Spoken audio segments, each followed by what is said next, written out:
Stretchers, row after row. Comatose patients in isolation rooms. Every surface is dangerous, and so is the air, especially during an intubation. Every day you're thinking, am I going to get really sick? Am I going to be able to recover? Am I going to be one of those young people that, for whatever reason, dies from this? The history of this pandemic will be remembered not for briefings at the White House, but for the heartache in the hot zone. We journalists haven't been able to cover coronavirus the way we normally cover wars, from the front lines. Good morning. Good morning. 96.9, this is Jim. But I was able to spend 2 days inside 2 hard-hit hospitals in the Bronx to witness the toll on frontline workers trying to keep Americans alive. So we're entering a COVID area, and so everybody who goes in wears these protective gowns, and this gentleman is helping me get it on correctly, since I don't know what I'm doing. PPE monitor. Wait, they're pulling out another one.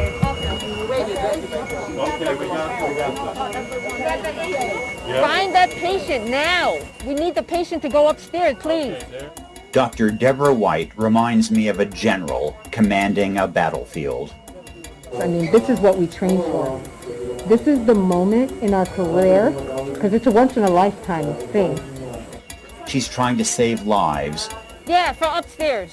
while also keeping up morale. On this day, almost 800 New Yorkers died. Many of the people here are clearly in their 70s or 80s, but they're also, I'm struck that there are a lot of young and middle-aged adults here. Yes, absolutely. We range from 26 all the way up to like 59. She's constantly counting beds, keeping track of every patient. So we're just rounding, want to know how you're feeling. And sometimes, that human interaction helps them. So the bus is here? Oh, so let's go upstairs quickly because the Me Too bus is here. Let's walk rapidly. Okay. Dr. White has a problem. Too many patients, not enough beds.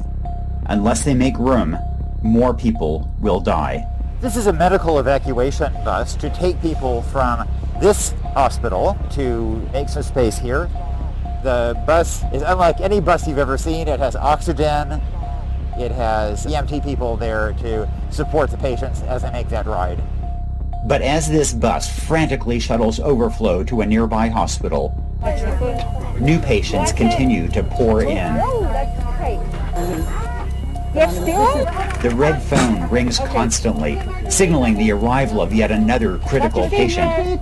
So many that there is a traffic jam of stretchers, leading to a small army of doctors and nurses.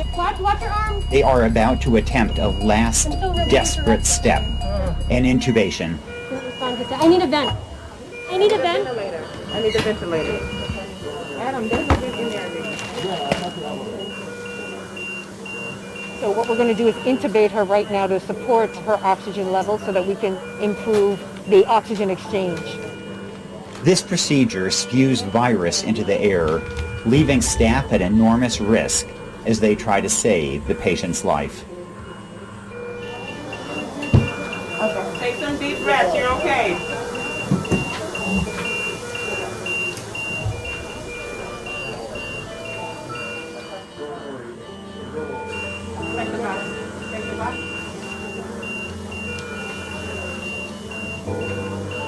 She's attached to the vent.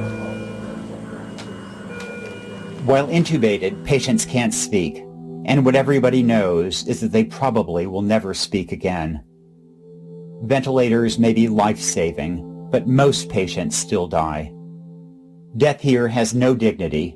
Patients can't have visitors. They're scared. They can't even see their nurse's eyes. I've reported on lots of deaths in my career, and this feels particularly brutal. Someone codes, someone dies, you go on to the next patient. Someone codes, someone dies, you go on to the next patient. And you don't have time to process those emotions until you get home. I have cried just at home thinking about it, or just when you get home you finally take a breather, and that's when you let it all out. Because you don't have time to process those emotions here.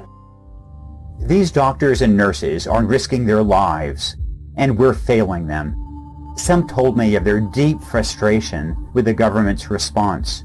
We catastrophically bungled testing. The president dithered. Americans kept on partying. The result? Thousands of needless deaths. I was in the intensive care unit. The second patient who came in who was tested positive was a 27-year-old. I'm 29 right now. I'm just as healthy as this patient.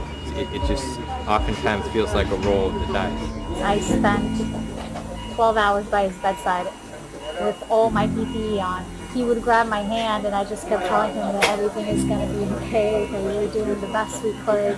But I could see the fear in his eyes, and it was heartbreaking because this is still so new to us, so we're just doing what we can, and we don't know what's going to happen. As I see it, the triumph here lies in the courage and humanity of the health workers. This may not be enough to defeat the virus, but it's magnificent to witness.